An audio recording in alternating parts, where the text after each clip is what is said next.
Dear student, नमस्कार। आशा करता हूँ कि आप और आपका परिवार कुशल पूर्वक होंगे और भगवान से प्रार्थना करता हूँ कि आप हमेशा कुशल पूर्वक रहें, आपका और आपका परिवार का स्वास्थ्य हमेशा अच्छा रहे।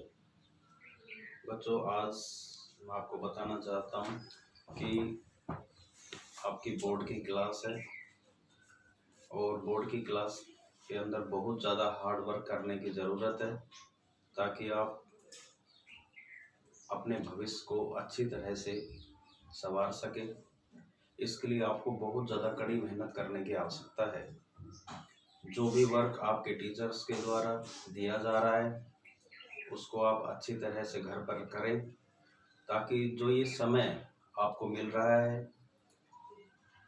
उसमें आप अच्छी मेहनत कर सके और आपका जो रिज़ल्ट है वो बेटर से बेटर आ सके। इसके लिए टीचर्स के द्वारा जो भी वर्क दिया जा रहा है उसको आप अच्छी तरह से करें, उसमें किसी तरह की कोई लापरवाही न करें। यदि आज आप लापरवाही कर रहे हैं इसका मतलब है कि आप अपने भविष्य के साथ खिलवाड़ कर रहे हैं। यदि आपको अपना भविष्य बनाना है तो प्यारे बच्चों, आपको बहुत ज़्यादा हार्ड वर्क करने की ज़रूरत है और आशा करता हूँ कि आप हमारी कही हुई बातों पर विशेष ध्यान देंगे और कठिन मेहनत के साथ आप अपने भविष्य को उज्जवल करेंगे। Thank you.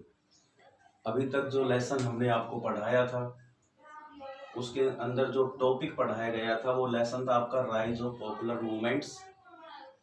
इसके अंदर अभी तक हमने आपको जो पढ़ाए वो कुछ मूवमेंट्स के बारे में पढ़ाया था, जिसके अंदर चिपको मूवमेंट,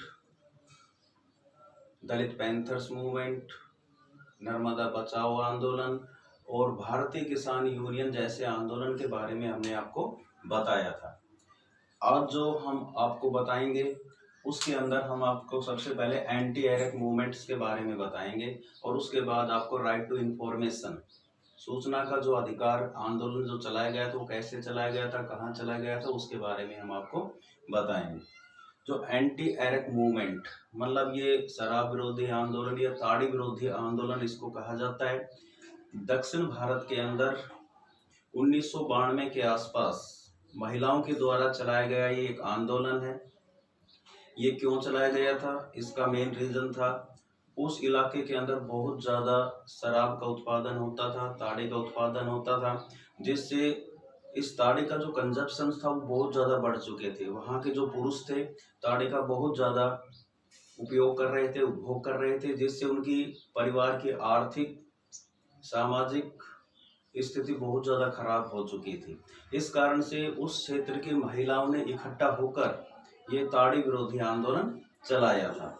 तो इसी ताड़ी विरोधी आंदोलन के बारे में हम आज पढ़ेंगे। तो इसके अंदर आप ध्यान दीजिए, ये anti Erech movement Andhra Pradesh के अंदर एक नेल्लोर स्थान है। उस स्थान के अंदर 5000 महिलाओं ने इकट्ठा होकर शराब के खिलाफ आंदोलन चलाया था। यह आंदोलन क्यों चलाया गया इसके बारे में देखिए। The main issue of the anti Erech movement, anti Erech जो मूवमेंट था, ताड़ी विरोधी जो आंदोलन था, उसके मुख्य मुद्दे क्या थे। The main aim of this movement was to prohibited the sale of arrack. सबसे महत्वपूर्ण जो लक्ष्य था या मुद्दा था, उद्देश्य था इस मूवमेंट का चलाने का, वो था सेल ऑफ एरेक, मतलब prohibited the sale of arrack, ताड़ी के बेचने के खिलाफ ये आंदोलन चलाया गया था। It was the movement was to prohibited the sale of arrack, मतलब ताड़ी को बेचने के खिलाफ आंदोलन ये चलाया गया था। दूसरा इसका मेन है, it demands affected A broader section of society, economy and politics. अब देखिए, ये जिस तरह से ताड़ी की डिमांड इंक्रीज हो रही थी उससे समाज के एक बहुत बड़े हिस्से को प्रभावित किया था, उनकी अर्थव्यवस्था को और पॉलिटिक्स को बहुत ज्यादा प्रभावित किया था। And were also related to crime and politics, क्योंकि ये जो ताड़ी विरोधी आंदोलन था ये अपराध और राजनीति से जुड़ा हुआ था। वहाँ के जो अपराधी लोग थे जो शराब का उत्पादन कर रहे थे और वहाँ के जो राजनेता थे उनकी मिली भगत थी और उसके कारण से बहुत अधिक मात्रा में वहाँ एरक मतलब ताड़ी का बहुत ज़्यादा सेल हो रहा था, बहुत ज़्यादा उसकी बिक्री हो रही थी, जिसके कारण से उन क्षेत्र की अंदर जो महिलाएं थी उनके परिवार की आर्थिक सामाजिक स्थिति बहुत ज़्यादा खराब हो गई थी। इसलिए इन महिलाओं ने इकट्ठा होकर सरकार और राजनीति और अपराधियों के माफियाओं के खिलाफ यह आंदोलन चलाया गया था और उन्होंने इकट्ठा होकर 5000 महिलाओं ने इकट्ठा होकर ताड़ी की बिक्री पर रोक लगाई थी। ये उसी से रिलेटेड आंदोलन है ये। It gave women a platform. इसके बाद पहले तो ये एक ताड़ी आंदोलन था, बाद में ये आंदोलन ने एक महिला आंदोलन का रूप ले लिया और इसने महिलाओं को एक बहुत बड़ा मंच प्रदान किया, प्लेटफॉर्म प्रदान किया। वो कौन सा था? It gave women a platform to openly discuss the issue of domestic violence. इस आंदोलन ने महिलाओं को एक प्लेटफॉर्म दिया जिसके अंदर इस ताड़ी विरोधी आंदोलन ने एक महिला आंदोलन का रूप ले लिया और महिलाओं ने जो घरेलू हिंसा थी, डोमेस्टिक वायलेंस, सेक्सुअल वायलेंस और डाउरी, दहेज, मतलब शराब विरोधी जो आंदोलन था उसके अंदर महिलाओं को एक मंच मिला और उन्होंने जो सामाजिक जो मुद्दे थे, जैसे जो उनके जो घरेलू हिंसा उनके साथ हो रही थी या जो लैंगिक हिंसा उनके साथ हो रही थी या दहेज प्रथा जैसी जो समस्याएं थी, उनके खिलाफ भी उन्होंने खुले मंच पर डिस्कस करना, चर्चा करनी शुरू कर दी। ये था एंटी एरेक मूवमेंट क्यों चलाया गया था। उसके बाद the anti Erech movement draw the attention. किस बात की ओर ध्यान खींचा? ऐसी कौन सी बातें थी जो एंटी एरेक मूवमेंट पर लोगों का ध्यान गया? उसके अंदर पहली बात, the movement originated from the adult literacy drive where women complained about the increasing consumption of the locally brewed alcohol, brew alcohol. The movement originate, ये मूवमेंट कहाँ से ऑर्गेनेट हुआ? ये जो पढ़ी लिखी जो महिला, युवा महिलाएं थी, उन महिलाओं ने इकट्ठा होकर उन्होंने कंप्लेंट की किसके बारे में? About the increasing of consumption of the locally brewed alcohol. वहां स्थानीय स्तर पर ताड़ी का उत्पादन होता था और उसका उपभोग बहुत ज्यादा बढ़ रहा था स्थानीय स्तर पर। इस कारण से उनकी जो सामाजिक राजनीतिक स्थिति बहुत ज्यादा, आर्थिक स्थिति बहुत ज्यादा खराब हो रही थी और by the man their family, उनके जो परिवार के पुरुष थे वो बहुत ज्यादा इसका अल्कोहल को कंजप्शन कर रहे थे, जिससे उनकी आर्थिक सामाजिक स्थिति बहुत ज्यादा खराब हो गई। तो उन महिलाओं ने जो increasing consumption of local brewed alcohol, जिसको हम एरेक कहते थे, उसके खिलाफ यह आंदोलन शुरू किया गया। There were protest organized by the women of Nellore. ये विरोध प्रदर्शन कहां पर हुआ था? वुमेन ऑफ नेल्लोर, ये नेल्लोर आंध्र प्रदेश में है। तो there were protested against by the women of Nellore against the arrack. ये जो विरोध प्रदर्शन किया गया था नेल्लोर की महिलाओं ने, ताड़ी के विरोध में ये किया गया था। And there was a force closure of the wine shops, और उन महिलाओं ने इकट्ठा होकर शराब की दुकानों को बंद कराया। Slowly this movement spread to other state. धीरे धीरे ये मूवमेंट दूसरे राज्यों में भी फैल गया।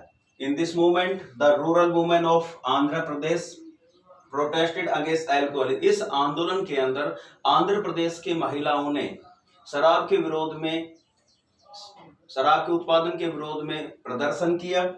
अल्कोहल की मतलब शराब के विरोध किया, शराब के उत्पादन के विरोध में उनको विरोध किया।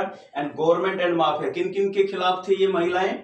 शराब के उत्पादन के और सरकार और माफिया जो इनसे जुड़े हुए थे, उन सभी लोगों के खिलाफ इन महिलाओं ने आवाज उठाई। और बाद में उन्होंने 5000 महिलाओं ने इकट्ठा होकर एक प्रस्ताव पास किया और डिस्ट्रिक्ट कलेक्टर को अपना ज्ञापन सौंपा।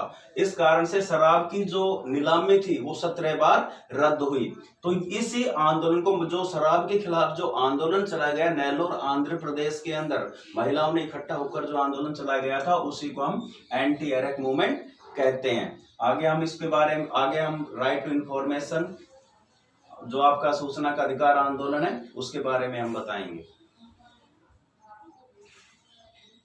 अब हम आपको राइट टू इंफॉर्मेशन एक्ट के बारे में बता रहे हैं। तो राइट टू इंफॉर्मेशन एक्ट है, ये 1990 के अंदर शुरू हुआ था। ये कब शुरुआत की थी? 1990 के अंदर लोगों के द्वारा आंदोलन शुरू किया गया था राजस्थान के अंदर, और उसको लीड कर रहा था मजदूर किसान शक्ति संगठन MKSS। मजदूर किसान शक्ति संगठन के द्वारा 1990 के अंदर राजस्थान में ये आंदोलन चलाया गया था। और ये आंदोलन क्यों चलाया गया था, उसका रीजन क्या था? उसका reason demanding information related to famine relief work and accounts of the labourers. इसके अंदर क्या लोगों ने डिमांड की थी कि जो अकाल राहत जो कार्य हो रहे थे और मजदूरों के जो रिकॉर्ड्स थे मजदूरी संबंधित, उनको सार्वजनिक करने के लिए कहा गया था। ये आरटीआई इंफॉर्मेशन है ही, what is happening in the government departments के अंदर क्या कुछ हो रहा है उसकी इंफॉर्मेशन प्राप्त करने के लिए ये आंदोलन चलाया गया था कि लोगों को वो सारे अधिकार होने चाहिए कि सरकार के अंदर क्या कुछ हो रहा है, लोगों को इसके बारे में जानकारी होनी चाहिए। तो उसी के तहत अकाल राहत कार्य और मजदूरों के रिकॉर्ड को सार्वजनिक करने के लिए कहा गया था कि उन सारी चीजों को सार्वजनिक किया जाए। The movement lead to a change in the Rajasthan Panchayat Raj act by the state government. इस एक्ट को सफलता कब मिली? जब सबसे पहले राजस्थान गवर्नमेंट ने पंचायत राज अधिनियम में संशोधन कर दिया, तो इसको बहुत ज्यादा संबल मिला, बहुत ज्यादा इसको सफलता मिली। और जब राजस्थान पंचायत अधिनियम के अंदर कुछ सुधार किया गया, उसमें बदलाव किया गया, तो इसको बहुत ज्यादा सफलता मिली। उसके बाद क्या हुआ, जो मजदूर किसान शक्ति संगठन था, उन्होंने दिल्ली में 1996 के अंदर आरटीआई के लिए आंदोलन किया और पार्लियामेंट के सामने धरना प्रदर्शन किया। और उसको सबसे पहले 2002 के अंदर, देखिए, RTI introduce in parliament in 2002, सबसे पहले पार्लियामेंट के अंदर इसको पारित किया गया था 2002 के अंदर, लेकिन बट वाज नॉट पास, लेकिन वो पास नहीं हो पाया।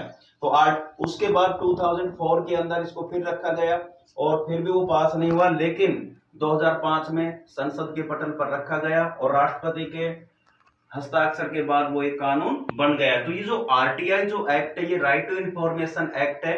इसके तहत ये कहाँ शुरू हुआ? 1990 में राजस्थान में शुरू हुआ था और किसान शक्ति संगठन का एक संगठन था जो इसका नेतृत्व कर रहा था। इसको सबसे पहली सफलता तब मिली जब राजस्थान पंचायत अधिनियम के अंदर राजस्थान गवर्नमेंट ने उसके अंदर संशोधन किया। और ये क्यों किया गया था? लोगों ने डिमांड की थी कि जो अकाल राहत कार्य है या मजदूरों का जो रिकॉर्ड है वो सार्वजनिक किया जाए कि कितना क्या खर्चा हो रहा है, किस तरह से कार्य हो रहा है, उसको सार्वजनिक करने के लिए कहा गया था। ये जो आरटीआई जो इंफॉर्मेशन एक्ट है, ये what is happening in the government department के अंदर क्या कुछ हो रहा है उसको सार्वजनिक करने के लिए होता है। लोगों को सरकार के डिपार्टमेंट में क्या हो रहा है, सरकार के अंदर क्या कुछ हो रहा है, वो सारी सूचना प्राप्त करने का ये अधिकार है। ये अधिकार मिलने के बाद, राइट टू इंफॉर्मेशन मिलने के बाद, डेमोक्रेसी हमारी और भी ज्यादा मजबूत हुई है। इसको कई बार संसद के सामने रखा गया, पार्लियामेंट के पटल पर रखा गया, लेकिन ये पास नहीं हो पाया। लेकिन अंत में 2005 के अंदर इस बिल को पास किया गया और ये कानून बन गया। Thank you.